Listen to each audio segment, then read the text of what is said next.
जय श्री कृष्णा। हर हर महादेव। कैसे हैं आप सभी। आज मैं आपके साथ बहुत ही ज़्यादा इम्पॉर्टेंट और एक ऐसी जानकारी लेकर आई हूँ जिस जानकारी का आप सबको अब तक तो पता ही चल चुका होगा, इसलिए कि सोशल मीडिया के थ्रू आप सब जान चुके होंगे कि जो 2025 है ये साल किसका है। ये साल है मंगल का। इसकी कैलकुलेशन बहुत ही आसान है। आप न्यूमरोलॉजी के अनुसार 2025 को अगर कैलकुलेट करते हैं तो इसका नंबर निकलता है 9। देखिए 2 0 तो 2 और 2 5 7 और 2 7 प्लस 9 नंबर मंगल ग्रह का होता है। तो इसीलिए 2025 है वो मंगल ग्रह को समर्पित है। अब बात करते हैं हम 2025 में राजा की।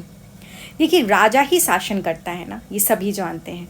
तो जो राजा शासन करेगा इस साल वो किस तरह से देखा जाता है, बहुत ही सरल है। जो मैं आपको एक ज्योतिष का तरीका बता रही हूँ। जिस दिन हमारे चैत्र नवरात्रि का पहला दिन होता है, जिस वार को हमारे चैत्र नवरात्रि का प्रतिपदा जिस दिन होती है और पहला नवरात्रि का व्रत होता है, उसी दिन हिंदू कैलेंडर के अनुसार हमारा नववर्ष शुरू होता है। तो ये जो हमारा शुरू होगा नववर्ष 2025 की में 30 मार्च और उस दिन है रविवार। तो रविवार ग्रह किसको समर्पित होता है, कौन से उसके स्वामी है, सूर्य। तो सूर्य बने इस साल के राजा और मंगल को ये ग्रह समर्पित है, ये साल समर्पित है, इसलिए कि 2025 की कैलकुलेशन का जो नंबर है वो नंबर है 9। तो आप समझ सकते हैं जो 2025 मंगल को समर्पित है और 2025 के जो राजा हैं वो है सूर्य। सूर्य ग्रहों के ही राजा हैं और सूर्य ही 2025 में राजा बनकर आ रहे हैं, तो कितनी अच्छी बात है। और जब देखिए रविवार के दिन नवरात्रि पड़ जाए तो माँ जानते किस पे सवार होके आती है, हाथी पे सवार होके आते हैं। और हाथी पे जब भी माँ दुर्गा सवार होके आती है तो वो अपने आप में शुभता लेकर आती हैं। एक ऐसा ज्ञान का निर्माण होता है, बुद्धि ज्ञान प्राप्त होता है, आपके कारोबार में बढ़ोतरी होती है। इसलिए कि हाथी, जब हम माँ लक्ष्मी की पूजा अर्चना करते हैं तो हम गज लक्ष्मी की आराधना करते हैं कि वो माँ हमारे घर में स्थिर रूप से वास करे। तो ये जो 2025 का साल है अपने साथ शुभता लेकर आ रहा है, अपने साथ बहुत सारी ऐसी खुशियाँ लेकर आ रहे हैं। मगर हाँ, इस चीज़ का एक और विशेष ध्यान रखना है कि राजा तो बन गए हैं सूर्य, वो भी थोड़े से अहंकारी, क्रोध, आत्मविश्वासी, मतलब अगर हम पॉजिटिव वे से देखें तो उसके जो कारक तत्व हैं सूर्य के वो बहुत अच्छे हैं, मगर कहीं ना कहीं उसमें एक नेगेटिविटी है। जब एक राजा वाला जीवन आप जीते हैं तो आपके अंदर अहंकार भी आ जाता है, क्रोध भी आ जाता है। साथ में 2025 का साल आपके लिए मंगल है, तो जब दोनों का कॉम्बिनेशन होगा तो आप समझ सकते हैं कि अगर आपके अंदर शुभता तो आ ही रही है, उसके साथ कहीं ना कहीं आपकी लाइफ में प्रॉब्लम्स भी आ सकती हैं। आप इतने ज़्यादा एनर्जेटिक हो सकते हैं, कुछ गलत चीज़ें कर सकते हैं और कई बार आपके कुछ काम बनते बनते बिगड़ रहे हैं आपके अहंकार की वजह से, आपके आत्मसम्मान की वजह से। तो कई चीज़ें कुंडलियों में इन चीज़ों का इफेक्ट आएगा। तो मैं आपको एक केवल रामबाण उपाय लेकर आई हूँ। देखिए साल है मंगल का और विशेषकर आपने ये देखना है कि जो राजा है वो सूर्य है। सूर्य देव को लाल रंग बहुत ज़्यादा अधिक प्रिय है और मंगल ग्रह को भी लाल रंग बहुत ज़्यादा अधिक प्रिय है। तो आज मैं आपके साथ एक ऐसी रेमेडी लेके आई जो आपने पूरे साल करनी है। आप कभी भी किसी भी मंगलवार से स्टार्ट करें और पूरे साल करें। मतलब जैसे कि जब लोग कहते हैं ना हमारे काम बनते बनते बिगड़ रहे हैं, हमें काम में सफलता नहीं मिल पा रही है, जीवन में कई सारी प्रॉब्लम्स है, कोई रास्ता ही नज़र नहीं आ रहा, तो ये साल खास तौर से उन लोगों के लिए है। आपके जीवन में बदलाव ज़रूर आएगा। सिर्फ मात्र आई हूँ, सोचा कि इस साल ज़रूर से ज़रूर आप उपाय करें, इसलिए कि सभी लोग आपको उपाय बताते हैं। कई बार आप करते हैं, आपको फ़ायदे होते हैं, कई बार आप नहीं करते तो भी ठीक है, अच्छी बात है, फ़ायदे तो होते हैं। मगर ये उपाय खास तौर से जब लोग बहुत ज़्यादा परेशान हो जाते हैं, कुंडली भी नहीं है, कोई भी ग्रह उनका साथ नहीं दे रहा है, समझ नहीं आ रहा कौन से ग्रह नक्षत्र परेशान हो रहे हैं, किसकी वजह से आप परेशान हैं, तो ये एकमात्र उपाय आप ज़रूर कीजिए।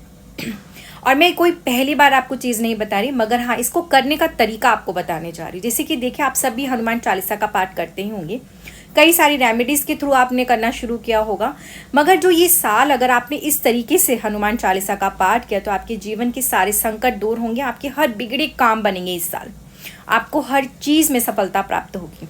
आपको हनुमान चालीसा का पाठ किसी भी मंगलवार से शुरू करना है। मगर इसे करना कैसे है, आपको किसी भी हनुमान मंदिर जाना है, ठीक है। अपने साथ आपको सफ़ेद रंग की मिठाई लेके जानी है। अब आप कहेंगे मिठाई नहीं है, नहीं कर पा रहे, तो आप बताशे ले लीजिए।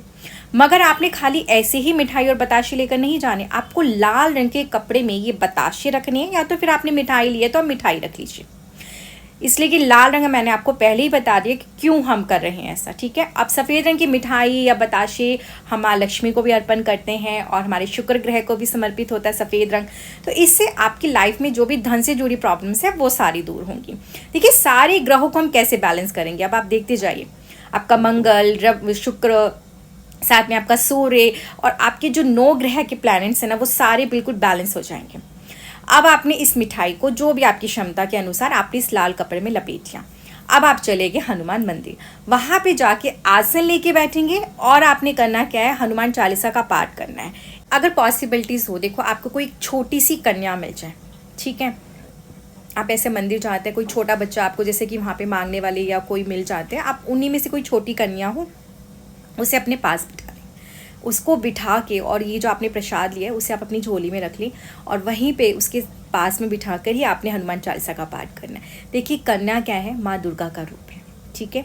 सातवीं कन्या आपका शुक्र, आपका चंद्रमा, आपका बुध, आपका गुरु, इसलिए कि आप उन्हें आदर सम्मान दे रहे हैं। आपके सारे ग्रह उस कन्या में आ गए हैं, ठीक है। आपने उसे पास में बिठाकर फिर अपने हनुमान चालीसा का पाठ करना है, जितनी बार भी आप कर लें, ठीक है, आपके ऊपर है वो। आपने हनुमान चालीसा का पाठ करने के बाद वो जो प्रसाद आपने लिया है श्रद्धा भाव के साथ में आपने उस कन्या को दे देना।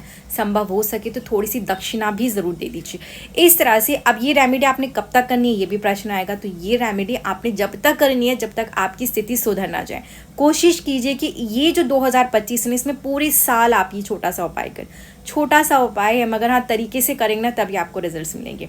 फिर आप बीच में ही बोलेंगे ना हमें तो रिजल्ट मिले ही नहीं, हमने तो किया था, इतने बार किया था, तो नहीं। आप जब तक करें जब तक आपकी लाइफ में सुधार आ ना जाए, आपकी वो जो भी ख्वाहिश है, जो भी इच्छा है, जो भी काम आप सोच रहे हैं बन जाए, वो जब तक नहीं बन जाता आप तब तक इस रेमेडी को करें। इसलिए कई बार ना कुछ चीज़ें जतन के बाद ही प्राप्त होती है, तो जतन तो कीजिए, कर्म तो कीजिए, अपने आप आपको फल अवश्य मिलेगा। तो इस तरह से 2025 को आप अपने लिए खुशियों वाला बना सकते हैं।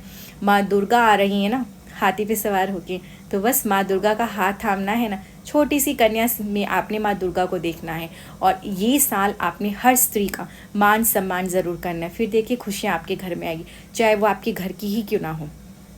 महिलाओं को इज्जत मान सम्मान दें, बड़ों को इज्जत मान सम्मान दें और अच्छे कर्म